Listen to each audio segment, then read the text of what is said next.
Reflexões. O Deus de todos os homens. As religiões ocidentais dão a entender que Deus só conhece o Ocidente, esquecendo do Oriente. As religiões orientais procedem de forma semelhante, porque sempre houve, por razões até físicas, uma separação muito grande entre o Ocidente e o Oriente. Somente poucas caravanas é que viajavam a fim de comercializar mercadorias que eram de interesse comum. Mas culturalmente se desenvolveram de forma independente, tanto o Ocidente quanto o Oriente.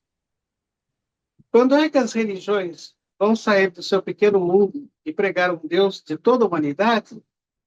Quando elas vão entender que Deus não é exclusivo de um povo ou de uma nação, quando passarão a adorar a Deus verdadeiramente de todos os homens? Ou seja, seria a grande teoria da unificação teológica de todos os povos, né? Ou seja, todos conseguirem perceber que a criação é uma só, né? Inclusive aí que vem a, a grande fonte de desavenças, inclusive guerras, porque o meu Deus é melhor que o seu. E, no entanto, não existe nada disso. É tudo uma questão de você conhecer ou não. Bom, posso... Lília, gostaria de fazer um comentário quando você coloca a questão física, né, como obstáculo e claro, já foi mais, hoje talvez nós já diminuímos essa distância, mas é interessante perceber que quando a gente estuda os princípios e fundamentos das doutrinas orientais, a gente se reporta, por exemplo, a Pitágoras, né? Quer dizer, alguém que do Ocidente que esteve por lá, né? E, digamos assim, traz muito no seu, na sua construção filosófica muitos conceitos, né? Orientais. Também, mais recentemente, no período moderno, Schopenhauer, o próprio Sim. Nietzsche, né, que vão beber nessa cultura, né? Então, é interessante essa, vamos dizer, essa globalização, digamos assim, Eu estava eu estava me teológica, podemos dizer. referindo, eu estava me referindo em tempos bastante ancestrais mesmo, né? Antes da Idade Média e tudo mais. Ou seja, bom, se bem que a Grécia anterior ainda, né? Ou seja, teria que ser bem mais anterior ainda, quando estava fazendo a formação do povo ainda, né? Essa formação ela não se deu de forma uníssona, foi cada um o seu lado, isso que eu quis dizer. Perfeito. Mas é interessante mesmo, porque, é bem, por exemplo, Carl Jung. Carl Jung é, para mim, de longe, o melhor filósofo de todos os tempos. Por quê? Porque ele tinha um olhar oriental, tinha uma percepção da mente humana de como a mente funciona, principalmente do lado oriental. E para isso ele precisou pegar e desenvolver teorias que eram radicalmente opostas à do mestre dele, né, Freud.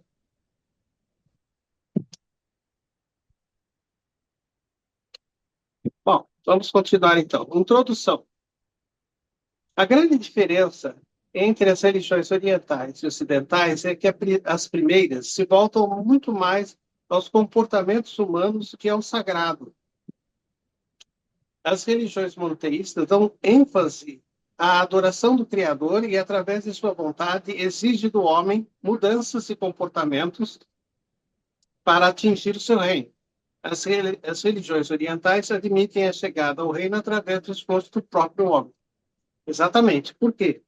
Porque a religião oriental ela se firma muito mais no preceito que eu tenho que ser melhor do que a mim mesmo para conseguir atingir o nirvana ou a iluminação do que o outro. Eu não vejo ninguém mais, eu só vejo a mim.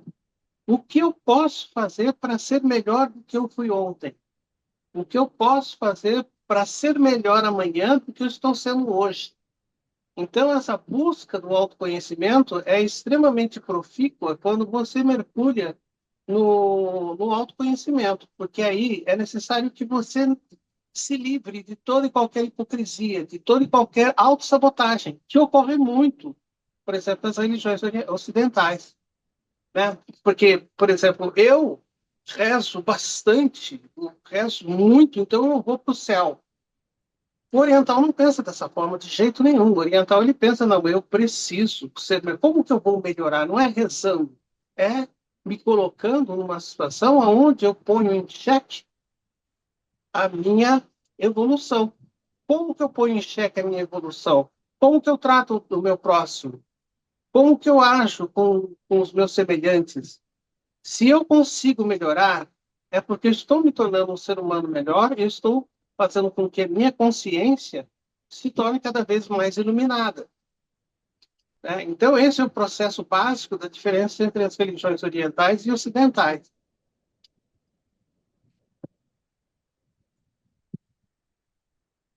Bom, dando procedimento, item 5.2, o Vedismo, o Brahmanismo e o Hinduísmo. Deixa eu pegar meus óculos aqui.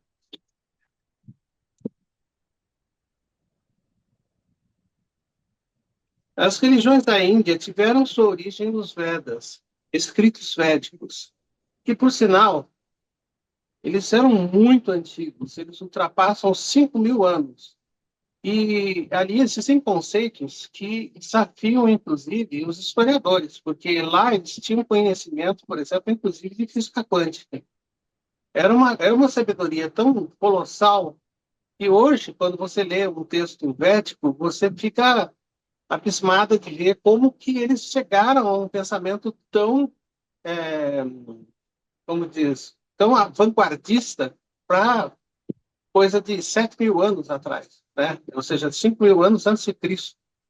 É um negócio fabuloso.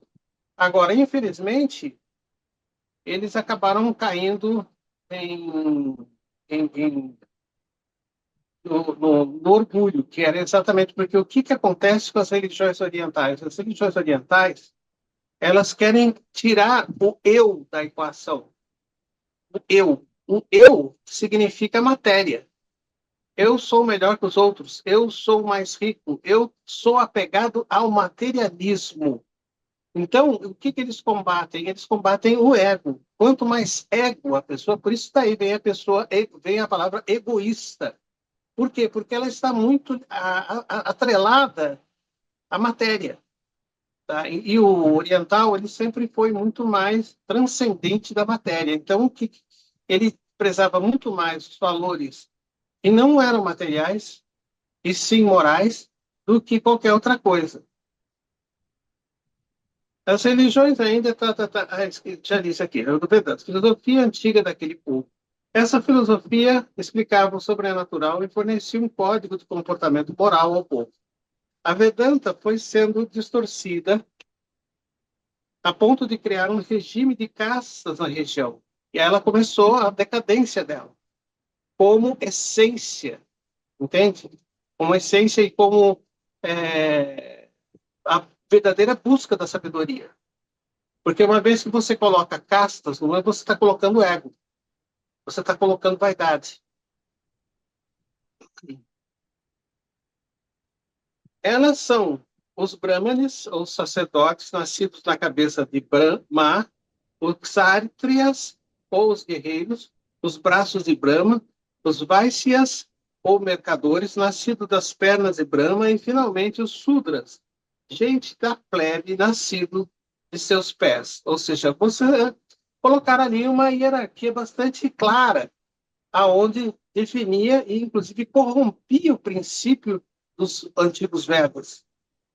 Então, por exemplo, existe um texto do livro que eu já li, que é chamado Bhagavad Gita, em que existe o grande mestre Krishna, numa batalha, ele, Arjuna, que era o grande arauto de Krishna, Arjuna pergunta para Krishna, mestre, como eu devo fazer para ganhar essa batalha? Essa batalha era uma metáfora dele com ele mesmo. O Krishna responde para ele, você precisa morrer. Mas no sentido de que não morrer fisicamente, mas morrer o ego, fazer desaparecer o ego. Então é bonita, você percebe nos textos originais védicos uma profundidade muito grande. Bhagavad Gita, por exemplo, é um livro muito bonito. Por quê? Porque lá está escrito as essências, inclusive, de toda a filosofia oriental e das religiões que remanesceram depois, que tem outras correntes, né? Inclusive que influenciaram fortemente o budismo. Apesar de que Buda, mesmo tendo sido nascido na Índia, ele não tinha nada a ver com os Vedas. O brahmanismo, uma evolução da Vedanta, se tratava de uma religião mais organizada e sucede o culto primitivo. Estabelece a trindade brâmica: Brahma, o criador; Shiva, o destruidor e regenerador, com sua esposa Kali, a deusa da morte e Vishnu. O princípio conservador, amigo do homem, que se encarna em Rama, Krishna e Buda. Ou seja, tem uma certa trindade aí que vem a relembrar certas trindades que nós conhecemos. Tornou-se mais rigoroso o sistema de castas, dando privilégios aos sacerdotes e guerreiros. Estabeleceu ainda que ninguém podia sair de sua casta. Caso o fizesse, seria repudiado por todos e passaria para a condição de sem casta ou pária social. O brahmanismo adota a lei da metempsicose para o povo e da transmigração da alma para os iniciados. Era uma religião aristocrática e sacerdotal. Finalmente, o hinduísmo, assim como o cristianismo, é um conjunto de religiões da Índia que tem suas origens na Vedanta e no brahmanismo. Tá? Agora, Brahma, e o significado de Brahma mesmo, que seria a expressão máxima da divindade entre tantos deuses que existem na Índia, ele significa a verdade suprema. Por quê?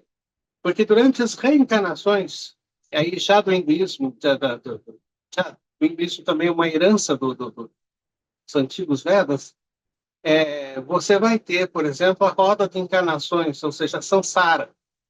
A samsara é a roda de encarnações, que enquanto você não consegue se livrar de todos os karmas, que são processos onde você fica com pendências espirituais devido a falta de, de luz ou de conhecimento, você acaba depois, em outras encarnações, entendendo o processo e saindo daquela roda de reencarnações. Ou seja, você consegue acumular dharmas.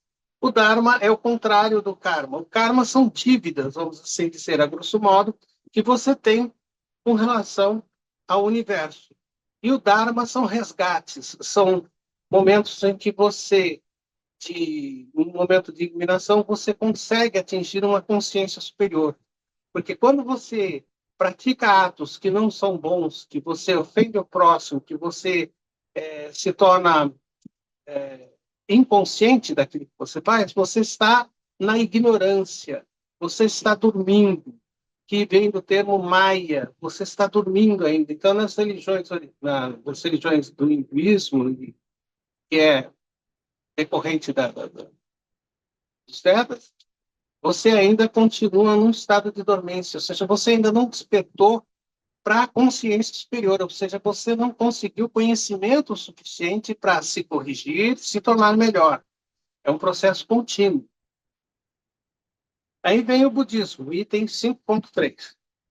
Apesar do Lilian, budismo... Oi. Lilian, só uma observação.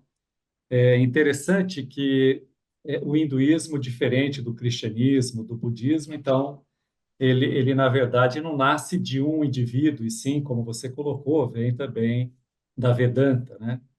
Quer dizer, ou de adaptações do próprio brahmanismo, que organizou isso. E na Índia, né, estava vendo que tanto a quantidade de seguidores, digamos assim, organizações diferentes de seguidores do próprio hinduísmo, né? Interpretando ele de formas diversas. É como também a proliferação das castas, né? Então, consta que tem comunidades que têm assim coisas de dezenas de castas dentro da própria comunidade. Ou E seja, interessante, pois não. o que era ruim ficou pior. Isso, né? Interessante isso. digamos assim, colocam até que o que tem de comum entre essas organizações, ou essas, vamos colocar, essas formas de hinduísmo, é justamente as castas, a vaca e o karma, né? Interessante que já no século XX, 1947, se não me engano, o governo, enfim, institucionalizou, quer dizer, tornou lei, proibiu essa questão das castas, mas, enfim, não é a lei, né, que digamos É, assim, é. a autoridade da Ah, lei ela depende muito da consciência do indivíduo, né? e você veja bem que eles vão contra, inclusive, os princípios fundamentais dos próprios Vedas, que era a eliminação do ego, né? A eliminação dos processos mentais, paixões, outras coisas. Porque casta nada mais é do que a exaltação do ego. É o Perfeito. contrário, né? Ou seja, os É, caras meteram os pés pelas mãos e ficou uma pataquada só. e o interessante é que a gente, desculpa eu alongar um pouquinho, mas isso é Né? interessante.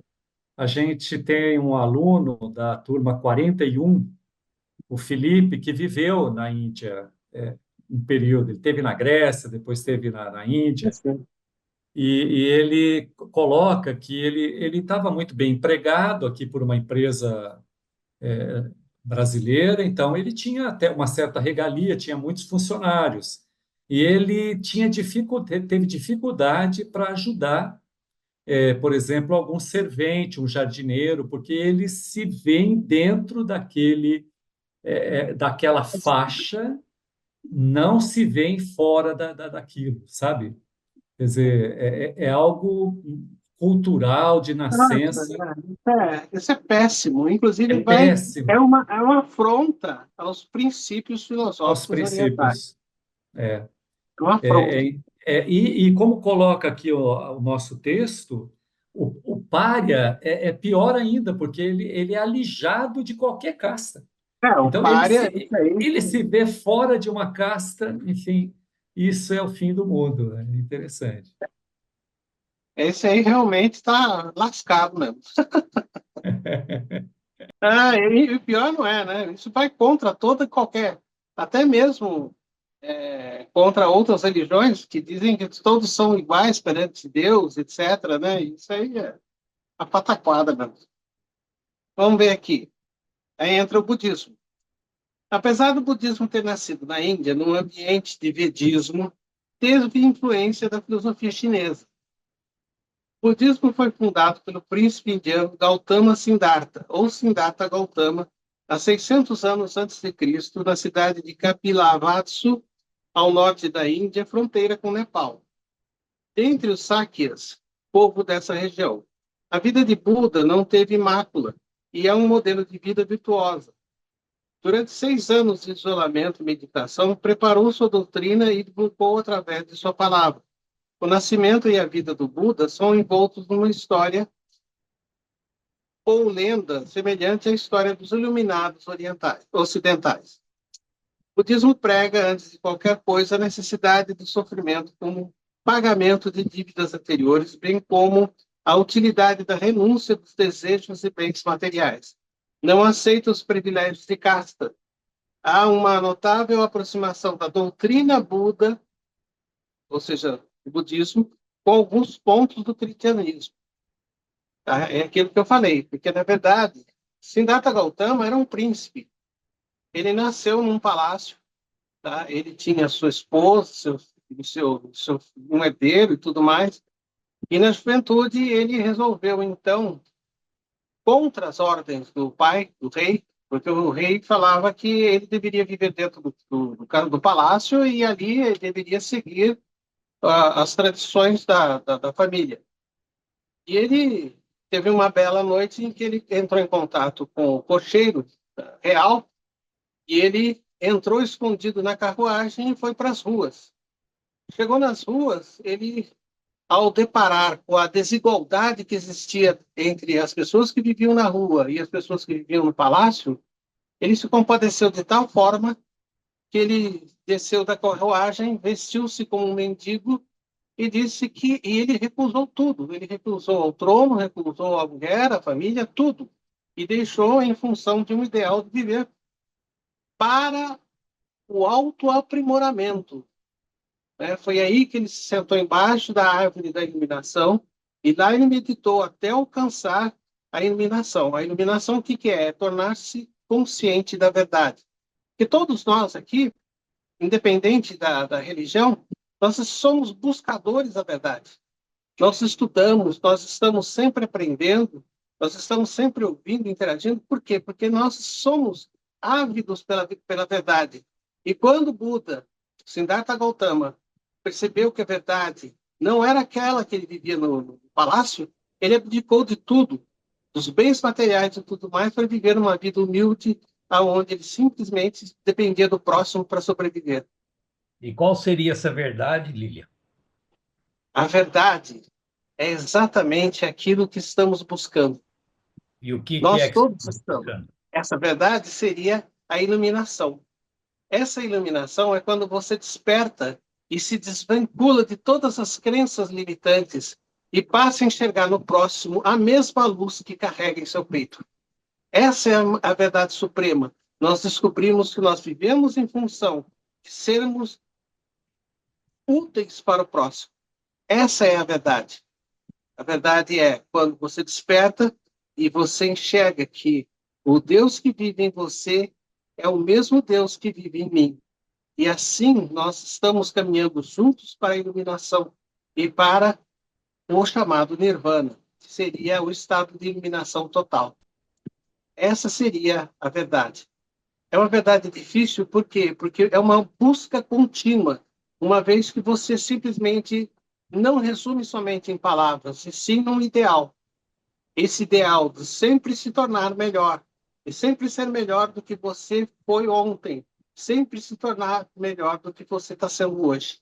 Essa verdade que é a verdade suprema. Não sei, deu para entender? Entendi, mas não concordo, mas é outra coisa. Ah, É, aí Posso fazer um comentário? vai de cada É, um.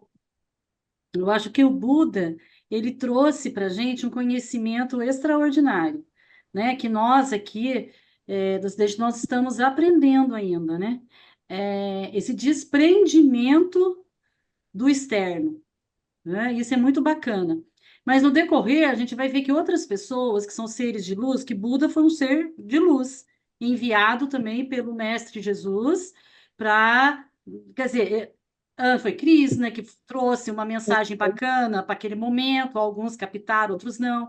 Depois veio Buda, né, naquela região, trouxe umas mensagens, alguns captaram, outros não. E depois veio Jesus, e entre outros. São Francisco é um ser de luz. Ele foi um ser iluminado, ele conseguiu desprender de tudo, né?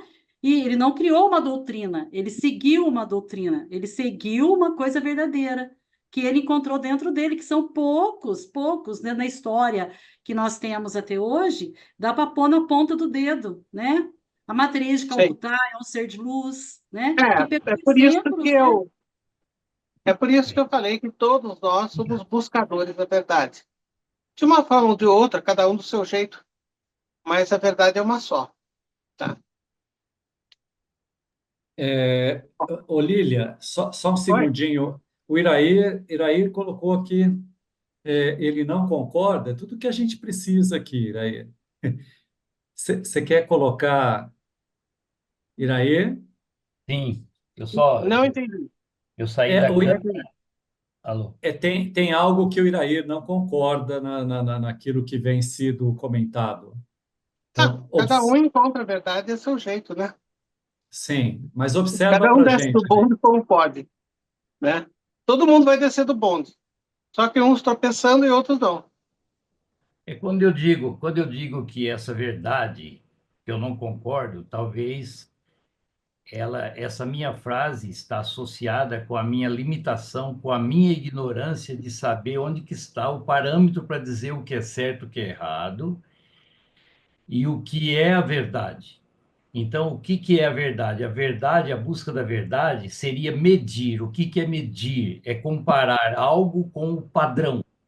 O que que é o Né? padrão? Quem estabeleceu? Se o padrão estiver errado, aquilo que nós considerarmos certo não será o certo, porque o padrão foi distorcido. Por exemplo, o anzol, para ser certo, tem que ser torto. Então, o padrão do anzol é ser torto. Então, a nossa visão é essa busca da verdade. O que que é a verdade? E a questão da finitude? Eu estou dizendo isso, quando eu digo não concordo, não é questionar, digamos assim, quem sou eu para contestar uma visão, digamos, budista ou hinduísta ou cristianista, vamos falar assim, é só no sentido dessa avidez. Quando eu encontro a verdade no conceito budista, aonde vai me levar a finitude? Mas aí é que está uma questão fundamental. O que você busca nessa vida? Nessa encarnação, você busca o quê? Eu busco o entendimento de saber qual que é a minha finitude, se é ou não é finitude, se tem ou não tem prosseguimento. Essa que é a minha angústia. Ó, eu E seja, convivo, e eu seja, convivo, você e entendeu? seja, porque de uma forma ou de outra, a sua busca é a mesma da minha também. Entende? Então, a verdade, ela é muito subjetiva. Ela é comum, porém subjetiva.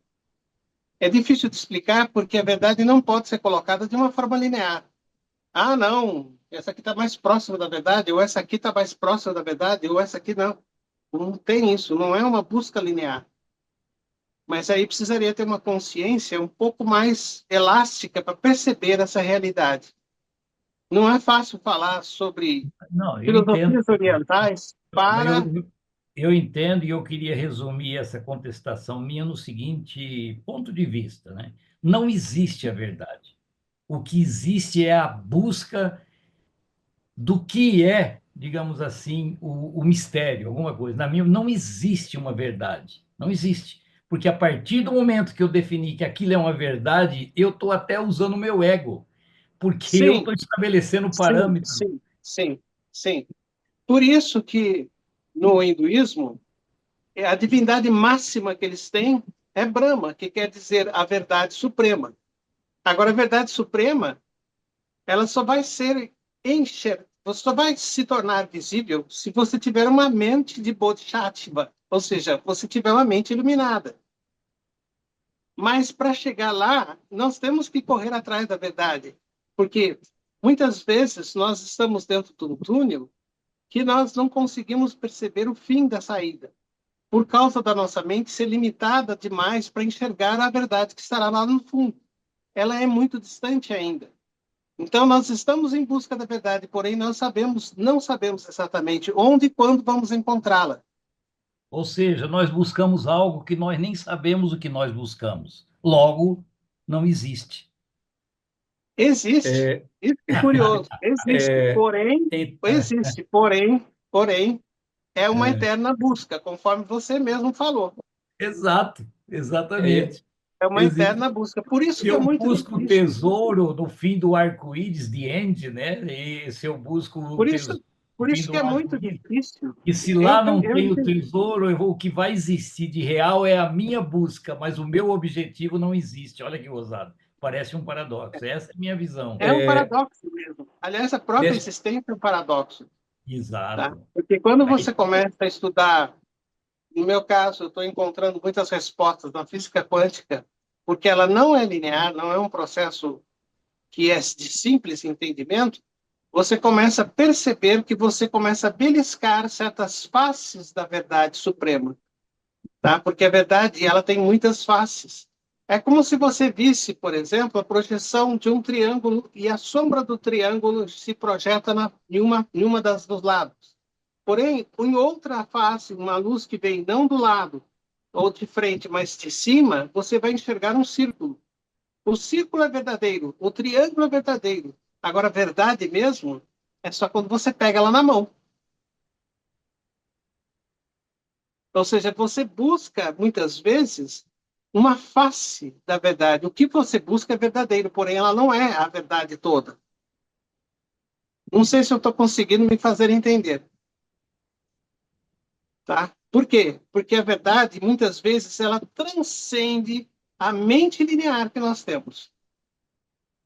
A nossa mente, ela trabalha em um mundo linear. O mundo tridimensional, ele é linear.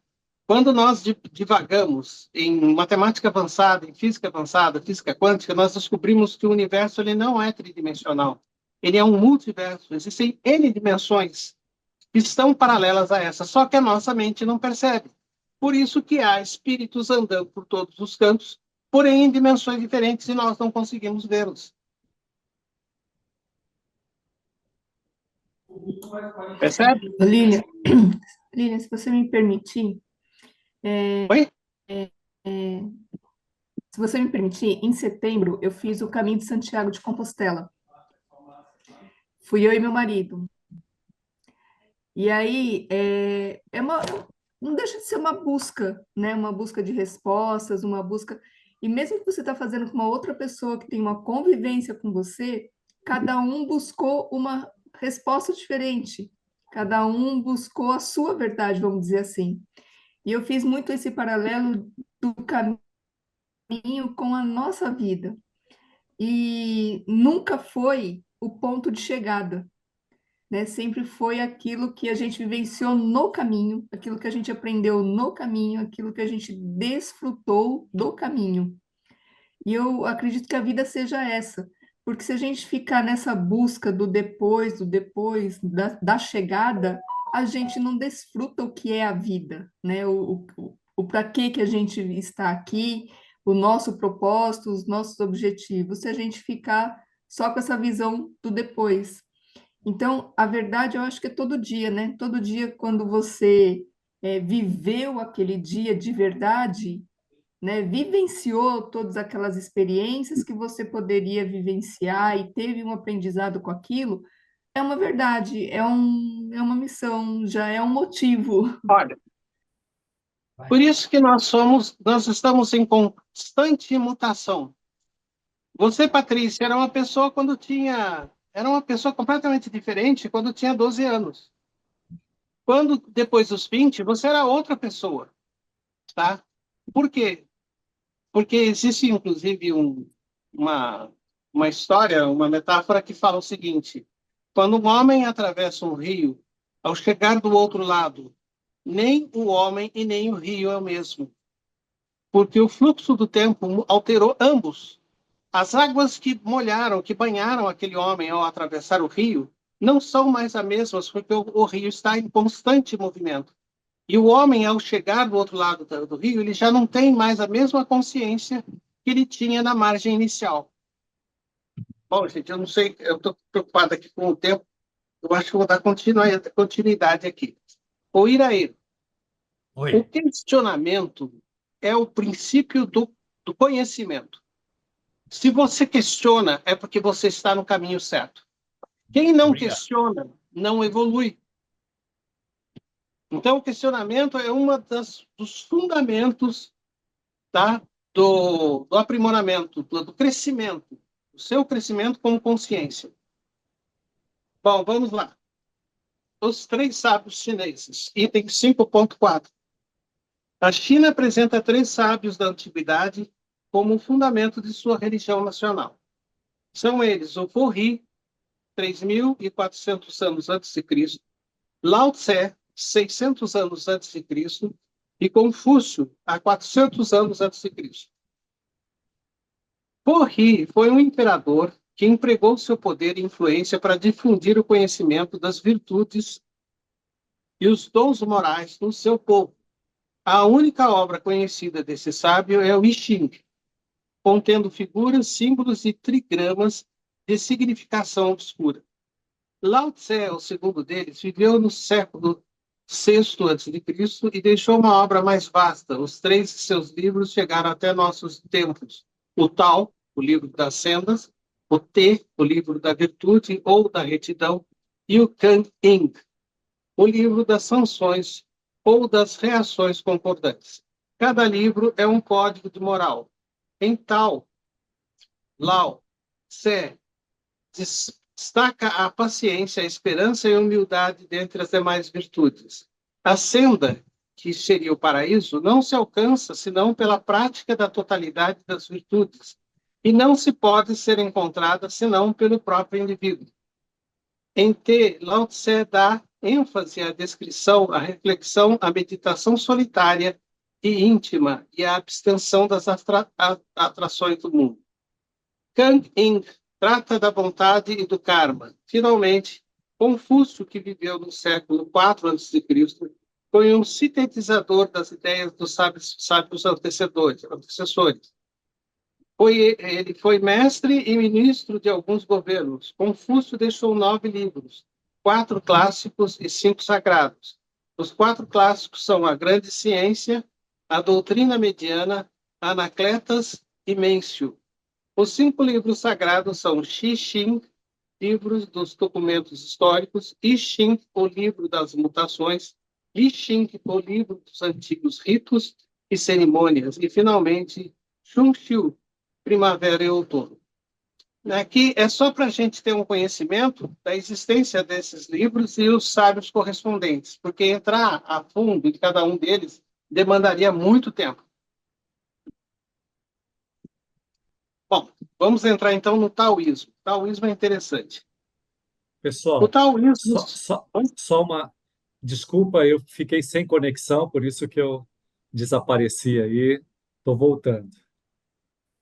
Ah, eu pensei que o senhor tivesse... O senhor Eu, disse que ia sair, né? Então eu não, pensei que o mas senhor tivesse saído. eu avisaria. Caiu a internet, agora eu recuperei. Estava na discussão da questão da verdade, eu estava até querendo entrar e, enfim, foi quando caiu a minha internet aqui. Mas Agora a gostaria verdade foi perdida agora. eu gostaria de dizer que nós, enfim, estamos sempre buscando uma verdade relativa, né? Então, eu enxergo que a verdade, digamos, é algo, e a minha busca é para reduzir essa verdade, é reduzir esse algo, chegar no núcleo. Eu nunca vou chegar. Nós nunca chegaremos, nunca chegaremos, né? Com esse seu... Com essa sua existência, não. Mas a sua Enfim, existência não... A sua existência não ficará somente nisso. não, eu não tenho Aí, dúvida disso. Não tenho legal, dúvida. Mauro, só permite, a Lília agora lembrou um ponto extremamente importante, né? Que esta é uma da associação da religião oriental com o espiritismo, né? De vidas pregressas e vidas futuras. Isso nos dá. Então, que gostoso saber que mesmo a finitude dos meus 80, 90 anos não vão ser suficiente, porque eu fico feliz de saber que tem um tempo, inclusive vidas para frente. E isso é uma sintonia da religião oriental com o espiritismo, que é a busca, né, da reforma íntima. Sabe, É verdade. para a gente aclarar isso, eu entendo assim: Jesus chegou na verdade, Buda chegou na verdade, enfim, eu entendo que abaixo do Criador, enfim, estaremos sempre tendo o que Sim, conhecer, sim, exatamente tendo pela o que aprender. limitação dessa existência. Veja bem, quantas dimensões Jesus teve que abaixar para poder encarnar aqui? Ele estava já na 12ª dimensão. E para ele conseguir se materializar aqui no plano terrestre, ele teve que reduzir da 12ª dimensão para a 3ª dimensão. Ou seja, ele teve que se tornar um troglodita, um boçal que nem nós, para poder existir aqui, porque senão o estado vibracional dele é tão alto, é tão elevado, que ele não conseguiria existir aqui na matéria. Nós estamos aqui porque nós somos extremamente primitivos, vivemos num mundo ainda dependendo de combustíveis fósseis. E Se você você for ver outras civilizações, você vai ver que não existe mais fóssil nenhum. Eles vivem, inclusive, de energia livre. Perfeito. E essa sua Legal. tese conforta também de saber o inverso da equação. Assim como Jesus, você está dizendo que desceu 12 ou 11, né, dimensões para chegar até nós e fazer um layout ridículo igual o nosso, orelha, nariz, a boca, pé, etc., essa coisa feia, o inverso também vale, que nós somos tão pequenos que nós não podemos, de repente, ver uma estrela que nós não vamos entender o brilho dela, o brilho dessa estrela acima da nossa dimensão vai ser tão grande que vai nos cegar na nossa pequenez e falar, nossa, o WhatsApp dá para fazer foto e falar com a pessoa conversando e vendo. Gente, esta é Perfeito. uma comparação pequena, né, assim, em relação às dimensões. Por Por isso isso que que quando as você várias sabe, vidas vão ser importantes. por isso que quando você sabe, quanto mais você sabe, você percebe que não sabe nada. Nada. Porque a verdade, Ora, ela está isso é verdade. Isso é muito muito acima do que nós podemos imaginar, tá? Vamos lá, então. Beleza. O taoísmo. O taoísmo se baseia num livro chamado Tao Te Ching. Gente, tem um canal no YouTube chamado Nova Acrópole. Procure Nova Acrópole, com a professora Lucelena Galvão, vou anotar. os 21 episódios de Tao Te Ching. É uma preciosidade do conhecimento humano. Tao Te Ching, T-A-O, do jeito que está escrito aí no livro. É Tao Te Ching, no canal Nova Acrópole, que é um canal só de filosofia, tá? Com a professora Lúcia Helena Galvão. São 21 episódios que são uma aula sobre a nossa missão nesse plano terrestre. É espetacular a aula. É imperdível. Eu assisti 2 vezes, vou assistir mais 3 vezes, porque a quantidade de informação e a riqueza do contexto é tão profícua que você não pode ignorar. Tá? Assistam. Bom, voltando aqui. O Tao significa a ordem do mundo, ou também o caminho do meio. Quando Buda se referia a Tao, era o caminho do meio. O que é o caminho do meio? O caminho do meio para o budismo é não cometer excessos, nem em escassez e nem em excesso, ou seja, uma vida equilibrada. É comer tanto verduras quanto carne. É você se manter equilibrada dentro das emoções. É você manter o seu centro. O livro tem em torno de 25 páginas, divididos em 81 capítulos de autoria suposta de Lao Tse, no século VI a.C. Para Lao Tse, o Tao é a verdadeira base da qual todas as coisas são criadas. Várias vezes o Tao é descrito como um céu. Isto é, como algo divino, embora não seja um Deus pessoal, porque o Deus pessoal não existe nas religiões orientais. Ah, porque tem um velho barbudo lá, não. Ixi, esquece isso, que isso aí é conta da carochinha. Para o oriental não existe um Deus pessoal. Por isso que para o oriental não tem padre, não tem pastor, não tem nada. É ele com ele mesmo. O que o monge faz, na verdade, ele está trabalhando para si, em busca da iluminação, que seria a verdade suprema, tá? Dentro dessa existência. Lembrando o Iraíra aí. Ele também afirma que o homem não pode usar o intelecto para compreendê-lo, por causa das limitações que nós temos. Nós vivemos num mundo tridimensional. E eles já estavam pensando no multiverso. O taoísmo implica em passividade e não atividade. Precisa economizar a força vital. A força vital para o chinês é o Qi. Para o indiano é o Prana. Então, quando nós respiramos, nós estamos inalando a energia vital. Por isso que nós devemos sempre, e o yoga é a base disso, nós devemos sempre estar respirando de forma consciente. Porque quando você respira inconsciente, você não respira bem. Agora, quando você está consciente, você inala e exala de forma eficiente. Isso faz com que as suas células se revigorem, o seu prana aumenta, e sua energia vital aumenta. Eu sou prova disso, eu tenho 66 anos. eu venho mantendo a minha longevidade e mantendo as minhas células ativas para que elas rejuvenesçam sempre usando o prana. O taoísmo dá. Para um sábio taoísta, a ação mais importante é a não ação. Enquanto para Confúcio, o desejo era educar o homem por meio do conhecimento. Ambos estavam corretos. Porque a não ação impede que você faça besteira. Porém, impede que você ajude o próximo.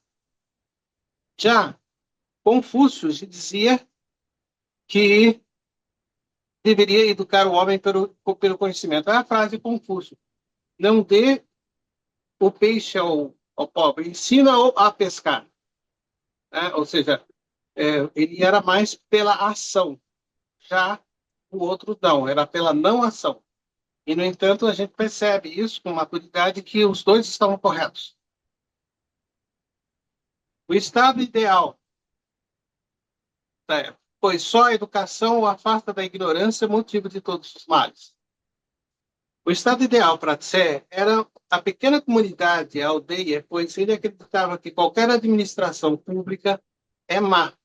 Desde aquela época já era. Quanto mais leis e mandamentos existirem, mais bandidos e ladrões haverá.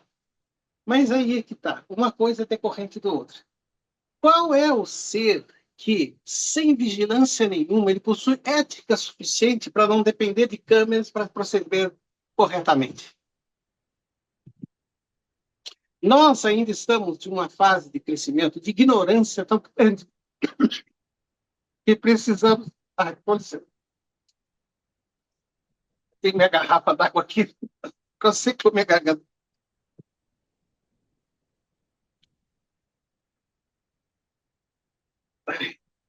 Desculpe. Qual é o ser que vive sem precisar de câmera de vigilância nenhuma? É necessário que você seja muito maduro, que você tenha uma ética impecável para poder não infringir radar, para não precisar se policiar porque tem uma câmera olhando para você. Tá? Isso sim é a verdadeira. Já é um grande passo para que você consiga se superar como indivíduo, sendo honesto consigo mesmo, procurando fazer o bem, procurando ter sempre atitudes positivas. Nunca é aquela história, o mal a ninguém e o bem sem ver a quem. Para Tse, onde que está? Os discípulos de Lao Tse começam depois de algum tempo a dirigir o taoísmo para o misticismo, pois até então eram regras e procedimento. Foram os elementos de magia que mais tiveram ressonância entre as massas, pois regras comportamentais são sempre mais difíceis de serem adotadas. Por razões óbvias, né? A religião taoísta foi se desenvolvendo e, posteriormente, chega a apresentar seus próprios deuses, templos e monges. Então, tem essa dualidade entre Tse e Confúcio. Confúcio já era mais para botar a mão na massa. E Tse não. Tse era pela não ação. Ou seja, vou ficar aqui meditando, não vou fazer, também não vou fazer besteira, enfim. Vamos entrar agora no confucionismo. É uma doutrina filosófica e moral de Confúcio e sua escola. É uma moral de conduta segundo a tradição aristocrática que exortava o esforço constante para cultivar a própria pessoa e estabelecer harmonia no corpo social. Foi a partir de 1.200 anos depois de Cristo que foram introduzidas as preocupações metafísicas do confucionismo, tornando-se uma doutrina ortodoxa. A Revolução de 1911 na China suprimiu seu culto oficial. O confucionismo manifesta o equilíbrio que existe entre os poderes do céu e terra, entre o homem e a natureza. Como fundamento desse equilíbrio, criou em sua época o culto à adoração do céu. Seria Tian, da adoração do imperador superior Shanti e da adoração de espíritos celestes, terrestres e humanos, sendo que esses últimos são os antepassados dos vivos. seja, veio essa parte do misticismo, né?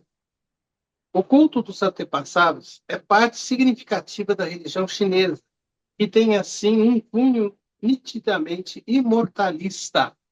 Por quê? Porque eles acreditam que ele continua existindo mesmo depois de ter reencarnado. Porque, veja bem, a pluralidade da multidimensionalidade do ser dentro da ótica da filosofia oriental é que o espírito ele não vai ficar concentrado num único corpo.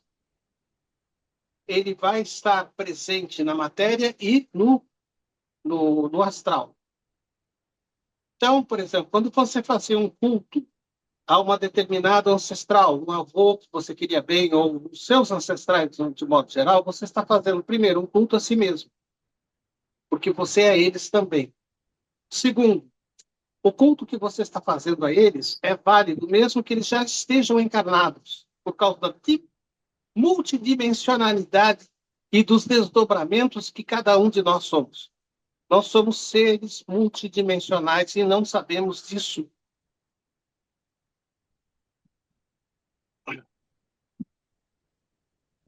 O antepassado é, sem cessar, invocado, consultado sobre assuntos importantes do cotidiano, fazem oferendas até com sacrifícios animais.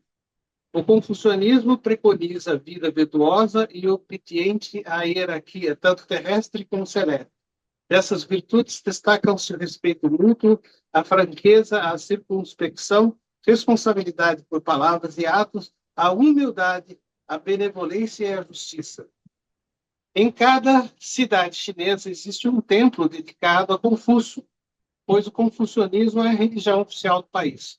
Com o advento do comunismo e, modernamente, a globalização, muitas mudanças de hábitos, costumes, regras, leis e princípios vêm sendo observados na cultura chinesa. O Japão assimilou oficialmente o confucionismo a partir de 1600 como culto oficial. Bom, agora vamos para o shintoísmo, que basicamente é a religião principal do Japão. O shintoísmo, item 5.7, é a religião nacional e mais antiga do Japão. É anterior à introdução do budismo, pois foi a partir do ano 500 depois de Cristo que o shintoísmo enfrentou dura competição com o budismo, e as duas passaram a se influenciar mutuamente. O interessante é que, na cultura japonesa, tanto o shintoísmo como o budismo, eles mesclam ambas as correntes. E agora, o que é o shintoísmo? O shintoísmo não tem um fundador e, ao longo dos séculos, adotou tradições de várias outras religiosidades. A essência do shintoísmo é a cerimônia e o ritual que mantém contato com o divino. Costuma-se dizer que o shintoísmo possui uma infinidade de deuses, que são kamis. Então, quando o japonês fala kami-sama, ele está se referindo à divindade. Kami quer dizer o espírito superior, o mais sagrado. Sama é um título de reverência. Então, Kami-sama é Deus. E se manifestam sobre forma de árvores, montanhas, rios e animais. A palavra japonesa Kami também pode ser traduzida como espírito. Por quê? Eu já falei, inclusive na live que foi feita lá na rádio, sobre uma passagem que tem no Livro dos Espíritos. Eu não me lembro nunca o autor, quem é, em que ele diz assim, que o espírito, veja bem, o espírito que ele se refere é a própria essência da criação. O espírito dorme na pedra, sonha no vegetal, agita-se no animal e desperta no homem. Ou seja, são os vários estágios de vibração, são estágios vibracionais do espírito, em que ele se adequa. Então, quando você percebe dentro do próprio reino mineral, uma pedra de granito comum e uma pedra de cristal, a vibração do cristal ele possui uma energia capaz de produzir fogo, que é o efeito piezoelétrico, faísca elétrica. Quem não se lembra do antigo Magiclick? O Magiclick, quando você apertava, ele não tinha pilha, não tinha nada, saiu uma faísca, essa faísca, inclusive, se você pegasse no dedo, ia para burro, você apertava e acendia o gás. Ali não tem pilha. Ali é cristal de quartzo, que quando pressionado, ele manifesta o fenômeno piezoelétrico, que é a piezoeletricidade, o que é a característica de cristais, ao serem comprimidos, emitirem energia elétrica, uma faísca. Tá? Então, veja como a presença da criação está em tudo. Essa é a visão do shintoísmo.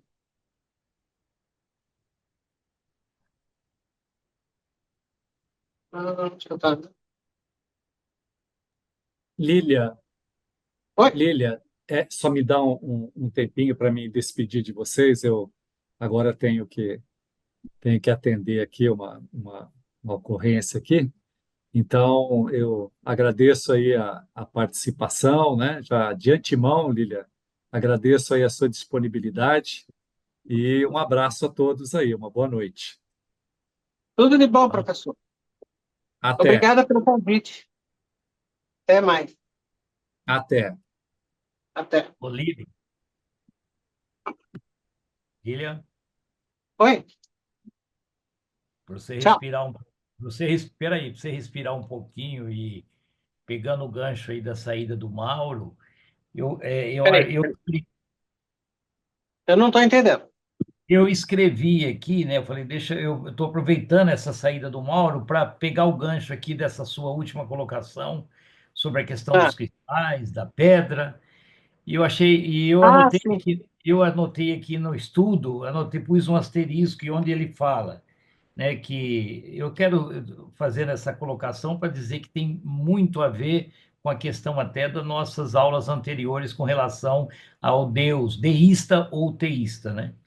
Eu estou vendo Tá. que nós somos shintoístas de qualquer forma, então. O shintoísmo não tem um fundador e, ao longo dos séculos, adotou tradições de várias outras religiosidades. A Sim. essência do shintoísmo é a cerimônia e o ritual que mantém contato com o divino. Costuma-se dizer que o shintoísmo possui uma infinidade de deuses kamis que se manifestam sob forma de árvores, montanhas, rios e animais. Eu Isso. estou interferindo aqui nesse momento porque é uma parte que realmente uma parte que faz parte daquela busca que eu te falei da tal de verdade ou da resposta, qualquer termo que a gente quiser dar. E eu escrevi aqui imanência. Eu fico feliz disso daqui, porque eu também ia amarrando com aquela sua colocação, com a qual, olha só, hein, já temos um ponto comum bacana. Nós tivemos a divergência na questão da verdade, mas eu te abraço virtualmente para nós dois comemorarmos assim, ó, bem intimamente, virtualmente, a questão do conceito de Deus, do deísmo. Por quê? Porque eu também não concebo um Deus como um layout, um senhor barbudo, sabe? Seria pequeno para ser Deus. E aí eu amarro com o texto aqui, e o pessoal já me conhece aqui, com o exemplo da formiguinha da Avenida Moni, aqui em São José do Rio Preto, de onde eu estou falando com o grupo, e especialmente aqui com você, que nós estamos Hã? conhecendo hoje. Então, para mim, então, quando eu me deparo com uma formiguinha ou com uma pedra, eu consigo, neste momento, neste átimo, achar que ali também é uma parte de Deus. É a Sim. natureza É imanente perfeito. de Deus. Sim. É isso que eu vou colocar. Sim. Porque toda a existência possui a imanência da criação. Ou seja, quando você fala o espírito dorme na pedra, sonha no vegetal, agita-se no animal e desperta no homem, é o mesmo espírito que nos anima. Faz parte, a nossa alma, a nossa essência, o nosso espírito faz parte de uma forma fractal. Ou seja, o todo está em um e o um está em todo. Esse conceito, ele é um conceito holográfico da divindade, porque ele transcende os padrões e a visão que a maior parte das pessoas tem da criação. A criação como um todo, aonde uníssonos na energia do amor, manifesta-se a criação. É assim que é feito. Vamos lá. Mas muito bom. É bom saber que você está pegando literalmente o espírito da coisa. Porque é mais ou menos esse o caminho mesmo, tá? Aliás, mais ou menos não, é esse o caminho, tá?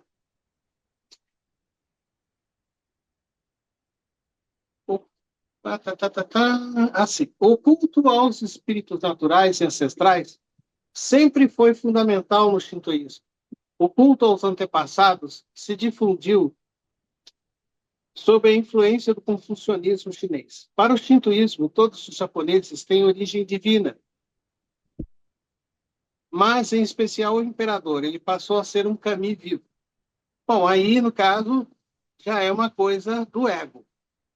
E eu Tá? questionei também, no meu estudo, eu discordei disso aí. Porque ninguém aqui é mais Deus do que ninguém. Exato. Todos nós somos centelhas de vida. Todos nós fazemos parte de um fractal, de uma mônada superior que compõe a divindade. A divindade, quando eu falo divindade, não é aquele Deus barbudo, não. É o universo. É o universo manifesto. É a vontade.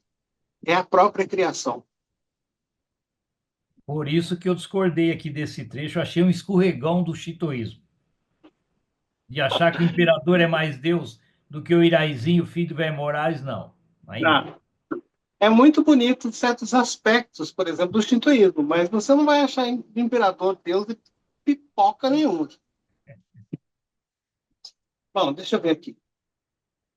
No século XIX, o shintoísmo teve um reavivamento com objetivos nacionalistas, visto que a forte influência ocidental que começava a se efetuar a partir do então se tornou a religião oficial. O culto é observado tanto do lar como dos templos.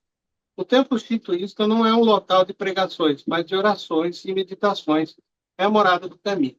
Não só também nos templos shintoístas, mas também os templos budistas, os demais templos, os próprios mosteiros que são do budismo zen, que é o tibetano, que é muito elevado, é extremamente espiritualizado.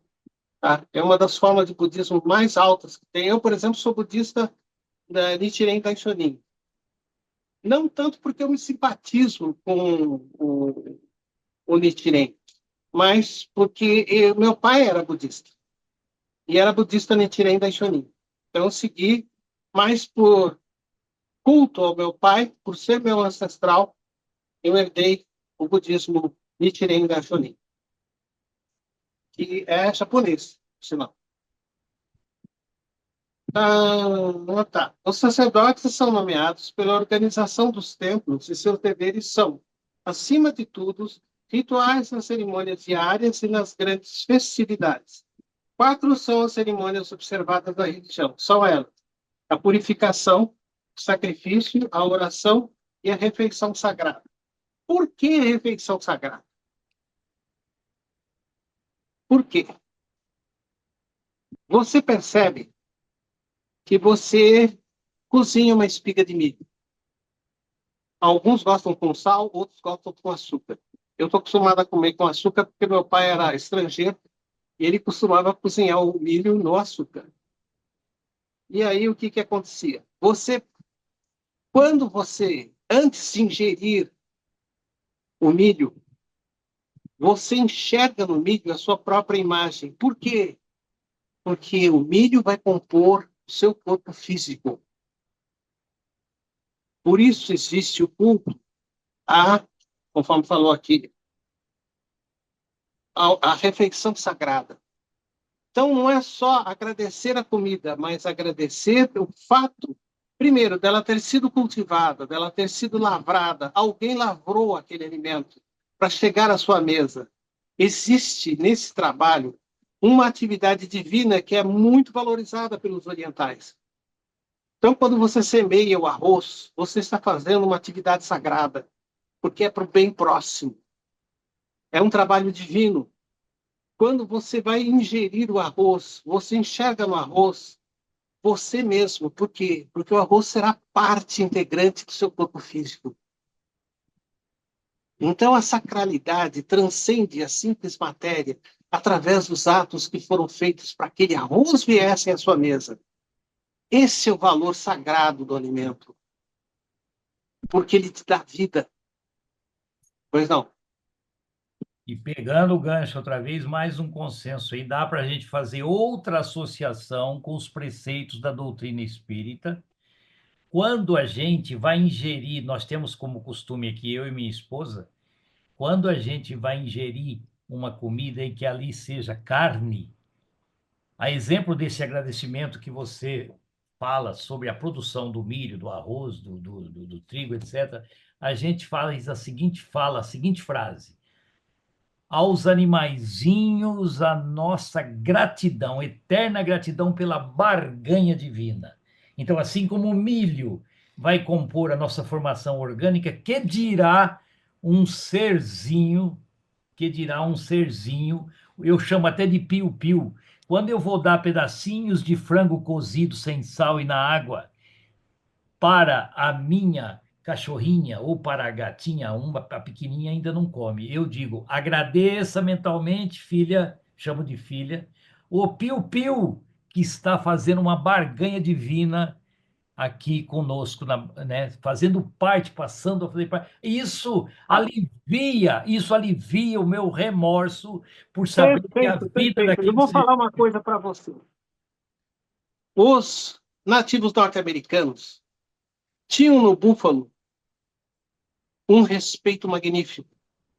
Porque de lá eles tiravam suas vestimentas, de lá eles tiravam os tendões para fazer seus arcos, de lá eles tiravam os ossos para compor seus artifícios e utensílios, a carne que os mantinha vivos, tudo. Então, quando eles, primeiro, eles escolhiam o búfalo mais bravo, porque ele ia morrer não de uma forma covarde, ele ia morrer lutando pelo que era mais sagrado, que era a vida dele.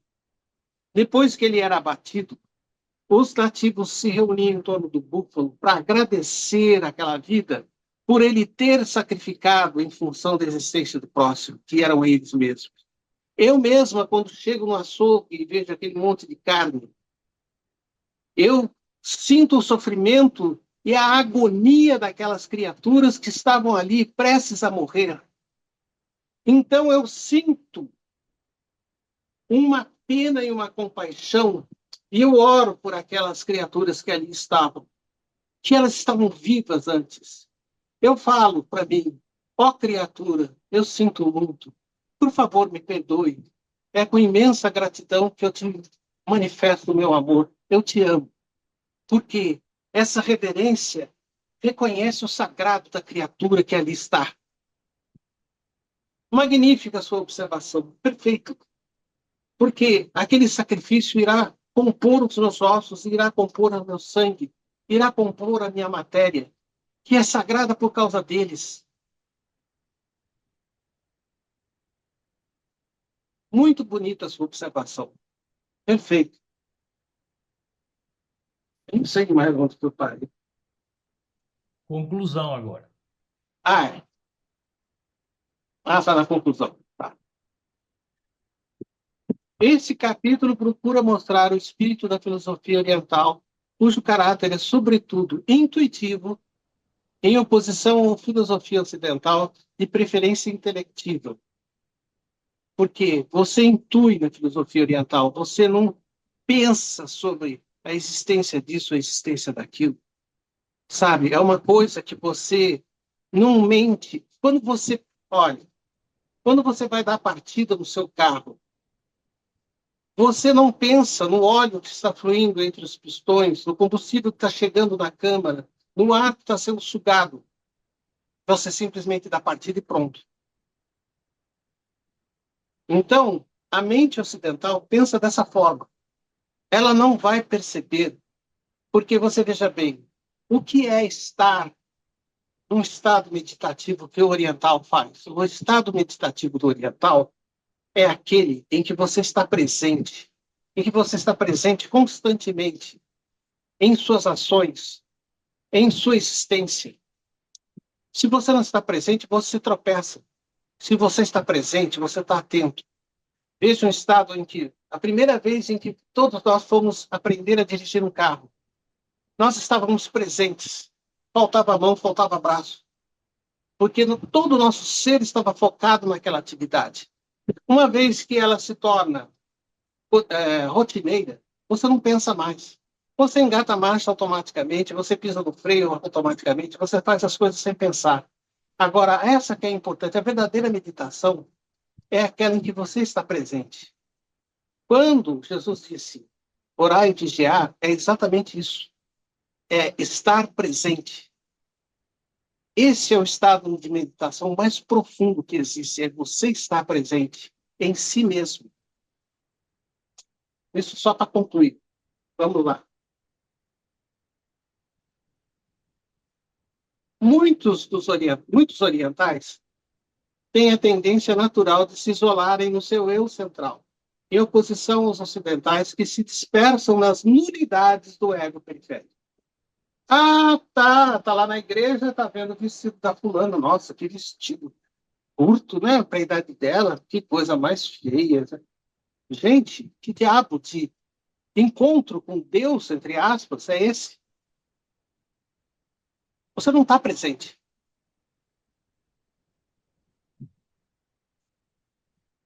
O ocidental considera o universo pelo lado de fora, por manifestações externas, concretas, palpáveis, visíveis, ao passo que o oriental já cresce com a intuição educada, sentindo que esses aspectos externos são, na realidade, senão apenas efeitos visíveis de uma causa invisível. Por isso, no Oriente, não existe ateus e nem materialistas.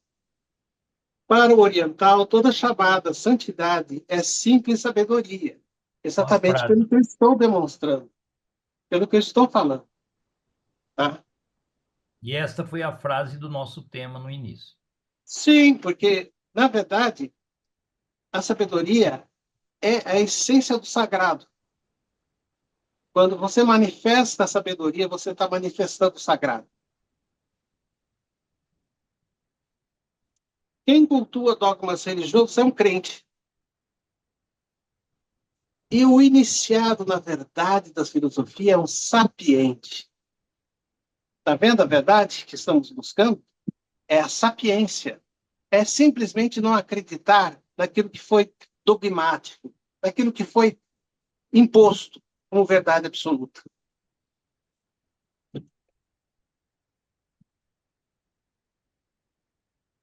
É natural que o número de crentes seja maior no estágio atual da evolução humana, conforme eu disse, nós estamos muito atrasados.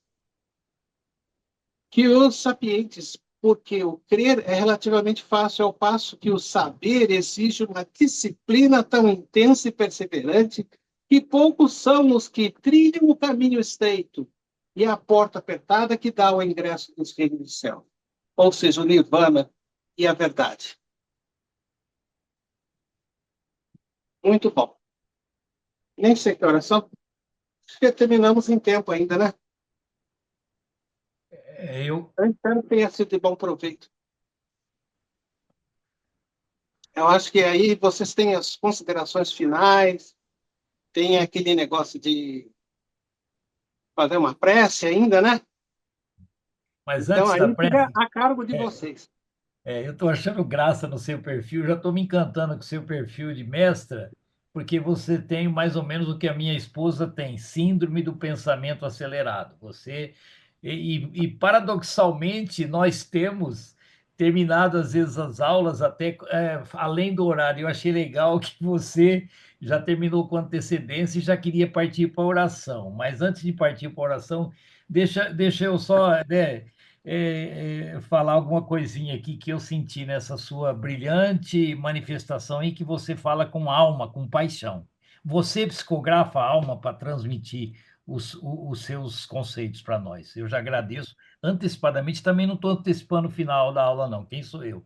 Mas eu queria dizer que eu estou feliz porque nós estamos aqui diante de uma professora, uma monitora budista, e nós aqui é, filosofós buscando esse tal de saber que está no tema lá, que foi o tema lá que saber, né? Então eu só diria assim que para o ocidental, pegando o gancho da comparação e amarrando com o nosso tema, não importa que o saber dentro de nós não vale nada se ele não foi colocado em prática. Eu dá para Sim. amarrar da seguinte forma, no meu humildezinho modo de entender como Irair Moraes. Eu acho que o ocidental, quando ele fala, não adianta você ter conhecimento se não usar, ele pensa muito em ostentar, etc., inclusive na tal de caridade, que às vezes é até assim, estéril. Distribuir sopas, vamos dizer. Então, vamos pegar um gancho. Então, ó, pratique a caridade. Não adianta você só ter o conceito de que é importante ajudar o próximo se você não sair distribuindo sopas para a comunidade, você praticar a caridade, vamos dizer assim. Então, esta é a visão ocidentalista. O que eu achei legal é que o oriental, esse saber dele era para a reforma íntima, que é uma das buscas das escolas de aprendizes do Evangelho. Olha que legal essa sintonia também. Mais uma coincidência maravilhosa entre a doutrina espírita, né, e os centros espíritas com as religiões orientais, ou seja, é a viagem para dentro de si. Então, quando o ocidental comenta, fica um mês falando, colocando no Instagram, no escambau, mostrando não sei o quê, que ele pegou avião, foi para não sei onde, o oriental está falando que ele saiu da mente, ele fez assim um reporte com o seu coração, ele falou com o coração, ele falou com a bexiga, eu dei a Deus a próstata que eu já tirei. É assim que é a viagem oriental, guardadas as proporções. Essa é a mensagem que eu captei aí. E outro depoimento que eu queria fazer aí no sentido pessoal, e você estava no síndrome de pensamento acelerado, eu ergui a mão, vi que você não percebeu, baixei depressa para não ficar com a mão erguida, senão ia dar cãibra. Era uma parte que eu acho que dá para falar agora. Quando você fala, eu achei legal que lá, aquele trecho que está aí atrás, que fala que existem muitas leis, e o Blake, eu anotei aqui no livro, o William Blake, quando a gente fez estudo das filosofias na Escola de Letras, uma frase que me ficou é que William Blake dizia que só existem cadeias porque existem leis. E aí eu lembro uma frase linda que você falou, e quando que o homem vai chegar ao ponto de não precisar de câmeras para ele agir ética e moralmente? Aí eu me coloquei humildemente ali, sabe? Porque agora eu quero fazer uma homenagem à minha mulher, que acho que está até falando que eu estou falando alto. Quando ela viajou há 4 dias fora, há 3 dias, ela sabia, eu já tinha aqui uma promessa com ela, que eu não ia mais no banheiro e ler no banheiro, nem celular e nem jornal. E qual o exemplo que eu quero dar, que é lindo, que é essa busca que a gente busca, que seja redundante, mas eu tinha tudo para, já que ela não estava aqui, entrar no banheiro, levar meu celular, etc, etc, ler o jornal, mas a minha consciência, aí entra a formação, a ética, a autocrítica. Eu não li e nada, e quando ela chegou, e aí, como é que foi? Eu falei, foi maravilhosamente, senti saudade, mas te garanto, eu não li no banheiro mesmo você não estando aqui. Isso não é um aprendizado? Interrogação. Um beijo. É super boa, muito boa. Mas é uma prova de que você está consciente do que faz, entende? E olha, tudo na vida da gente, a gente tem que estar presente. E o que é presente? É exatamente não ter a necessidade de ter aquela câmera que fica vigiando você, tá? É você sendo você mesma, honesta com você mesma. Então, o que acontece? Você, quando está presente, você se torna muito mais rica, inclusive, porque a essência se manifesta. Então, muitas vezes eu estou falando aqui, eu não sei se é anímico ou mediúnico, não sei. Mas essa emoção é verdadeira. Perfeitamente. Agora fica por conta de vocês, eu não sei o que fazer agora. Porque o capítulo foi abordado, espero que tenha sido satisfatório e que, de uma forma, mesmo que superficial, tenha sido compreendida. Oi, Lília, foi muito bacana. Que é gostoso a gente, né, ter um pouquinho de conhecimento e curiosidade para a gente buscar mais, né? Porque se você for, por exemplo, qualquer um desses temas que foi discutido hoje, 1 hora é pouca para cada tema. E nós discutimos todos os temas, né? Discutir sobre essas doutrinas não é fácil. E Não. elas são muito bacanas, né? E elas são doutrinas, gente. milenares, né? Então, olha quanto conteúdo bacana, né? E realmente 1h30 é para despertar, né? Eu acho que é para despertar a gente e a gente buscar esse conhecimento que vai ajudar na nossa caminhada aí, na nossa evolução. É, procurem sempre praticar o autoconhecimento, porque toda a sabedoria está dentro da gente. E de forma anímica ou mediúnica, você acaba, através de insights, de intuições, percebendo uma realidade transcendente que é muito mais elevada do que aquela que a gente percebe. Mas para isso é necessário que você esteja aberta para ouvir aquela voz interna do seu coração. E isso fala muito com a gente. Eu não sei se isso pode ser dito como sendo mentores ou mesmo a nossa própria consciência, eu não sei. Porque aí fica muito nebuloso. Como eu disse, a nossa mente é limitada demais para perceber certos aspectos que transcendem o conhecimento do nosso mundo conhecido. Lilian, realmente queria agradecer, foi fantástico. E eu acho que é isso que a Joelma falou, sabe? Vem abrindo a nossa mente cada vez mais. É bom a gente ver, né, a gente acaba vendo que tudo leva para o mesmo caminho, né, que é para dentro de nós mesmos, né, de autoconhecimento, como o Irair colocou, a escola de aprendiz do Evangelho, né, faz muito isso, a gente trabalhar com a nossa essência, com o nosso autoconhecimento, nós estamos aqui procurando conhecimento, então acho que tudo acaba indo para um único caminho, né, que é para dentro de nós mesmos. E é fascinante, realmente. Você só deixou aquele gostinho de quero mais, sabe? Então, eu estava até aqui procurando já lá na Nova Acrópole e deixando aqui para assistir depois. Eu achei aqui, são 29 capítulos, né? E aí eu já deixei o primeiro aqui para assistir depois, porque realmente Vale a pena, viu? Vale a pena. fascinante. Vale a pena porque são Fascinante. 21 episódios e o conhecimento e a sabedoria que tem lá são muito profundos. E a professora Lucilena Galvão, ela é uma verdadeira mestra, que ela É, tem a capacidade de traduzir certos assuntos que são de extrema complexidade a algo palatável, algo que você possa entender de forma muito clara, inclusive. Vale a pena mesmo. Eu recomendo muitíssimo, viu? Eu não sei quem é que vai fazer a tal da oração aí. eu já fiz a inicial. Nosso É. Irair pode fazer a final. Eu estou falando isso Nossa, porque o professor a Mauro que nossa cobra, voz. né? Ó, deixa eu ajudar aqui você, Lília, para você conhecer o grupo, que acho que você vai voltar novamente, né? O nossa voz de locutor aqui é o Vanderlei, mas a nossa musa de encerramento aqui, ainda mais que ela está resguardando aí de uma cirurgia ocular, é a Joelma, que costuma fazer as orações aí inspiradoras. Vou fazer então.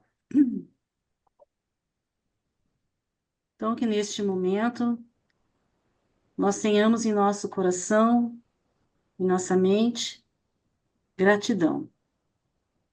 Gratidão por esse momento, pelo conhecimento que adquirimos.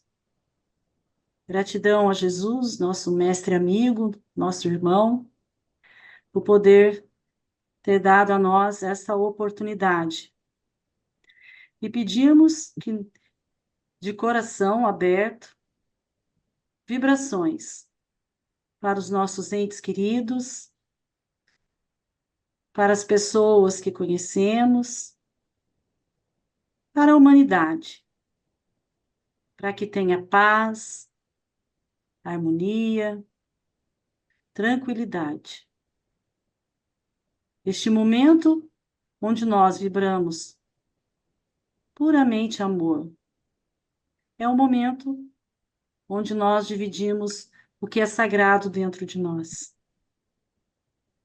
E que esse sentimento possa abranger todos nós durante essa semana. E que nós possamos alimentar cada vez mais o nosso conhecimento. Que Deus abençoe cada um aqui presente. Que assim seja, graças a Deus. Graças a Deus. Valeu. Então é isso. Oi? Alguém falou Não, alguma acho que coisa? ninguém não Não. ouvi, mas gratidão, Lilian, pela sua Eu participação. agradeço a Que você paciência. possa estar voltando, né? A gente tem E temas fechados, mas que a gente possa aí, no futuro, aí, a gente abrir, né? Porque trazer esse conhecimento não é fácil, mas é muito interessante, né? Você vive isso, né? Então, é bem bacana. Gratidão, viu? não, a gratidão, eu acho que é o mais nobre dos sentimentos, e somente os humildes agradecem de coração. O orgulhoso jamais vai agradecer de coração. O orgulhoso ele não tem a capacidade que o humilde tem em reconhecer a benesse e as benfeitorias, como que a gente diz? Os benefícios que são continuamente manifestados. Então, a gratidão do humilde é a mais sincera que existe. Gratidão a todos. Obrigada pela paciência e pela audiência. Parabéns. Estejam na paz e Obrigado. que o grande Espírito, o Espírito de luz, que se manifesta também através de Jesus, esteja sempre presente em todos. E assim seja. Amém. Que assim seja. Gratidão. Tá. Beijão e um Beijo. abraço a Obrigada. todos. Tchau. Tchau, tchau. Tchau.